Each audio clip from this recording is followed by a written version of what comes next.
to Crochet with Potter and Bloom. So after the disaster of my last video in which I show you how to do a vintage crochet stitch called the granite stitch, and in which I just make a complete holy mess of it, I thought that I would do a very quick video about slip stitching. One of the things that I find when people come to learn how to crochet, one of the things that I think that they find quite confusing is the slip stitch. So I thought I'd do a quick video on all the different ways you can use a slip stitch and why it's important and what it is, of course, most importantly. And the main, I use a slip stitch all the time because the main thing that I do every day is make granny squares. And you start off a granny scare. Oh, don't want to scare grannies, with a chain 4, and then you join the end of your chain 4 to the beginning of your chain 4 here with a slip stitch, and that just trips off my tongue, and I end up with a room full of people looking at me as if I'm completely mad. So then I have to go around and show them all what I mean.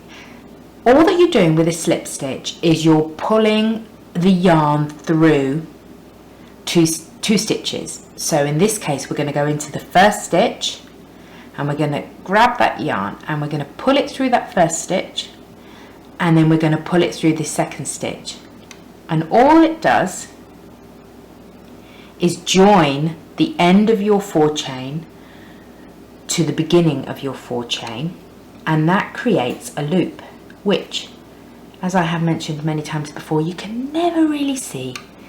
You can never really see the loop until you start working your trebles into it. It's one of those, it's a bit of a pain when you're trying to teach people how to do it as well, because they're like, what loop? And I have to say that when I first learned how to crochet, oh my gosh, the amount of times I got the wrong loop. So I'll show you again. 4 chain, and then we're just slipping through. We just slipping your stitch means you're just pulling your stitch through your work, and there you go, you can see the loop. Okay, so that's one way you can use a slip stitch. It's very handy, because obviously I think, you can do magic loops to start doing square or circular work, but I much prefer a chain 4 and join with a slip stitch. So yeah, you'll find that you use it a lot. A slip stitch is not a real life stitch, and by that I mean it doesn't create any height. So the second, oh hello, what have I done there, love? Let me concentrate a bit more. 2.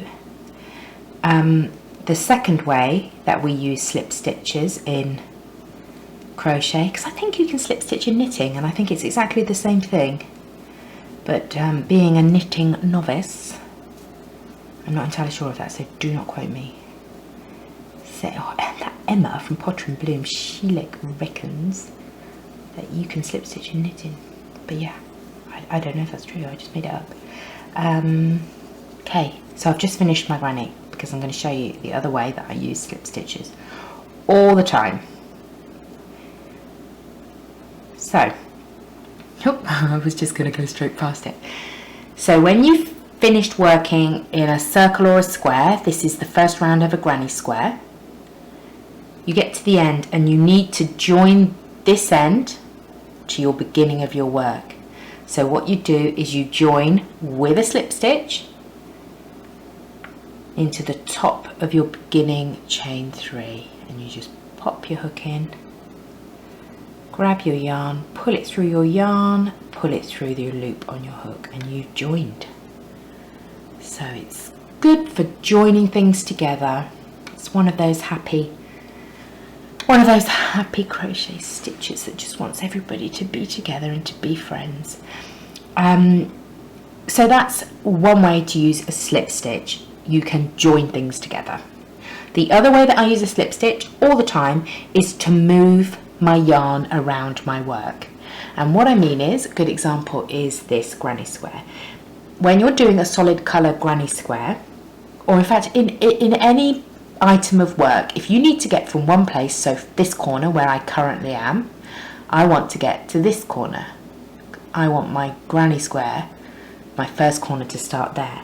So in order to get from one corner to the other corner, I just slip through the stitches, and all that means is you go underneath, just as if you were going to do any crochet stitch, and I just pull the yarn through, just like when you were joining together. So into the stitch, grab the yarn, pull it through the stitch and pull it through the loop on your hook.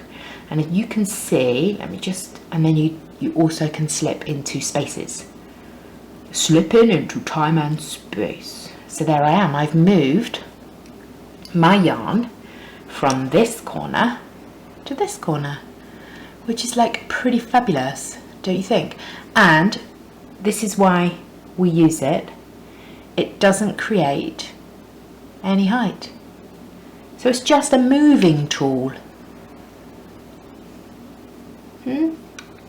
Brilliant, isn't it?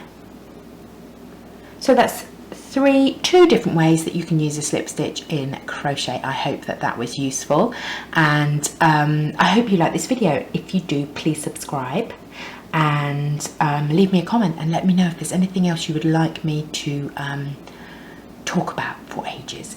Don't forget to follow me on Instagram and Snapchat and Facebook. It's all Potter and Bloom, and I will see you in the next video. Thanks for watching. Bye.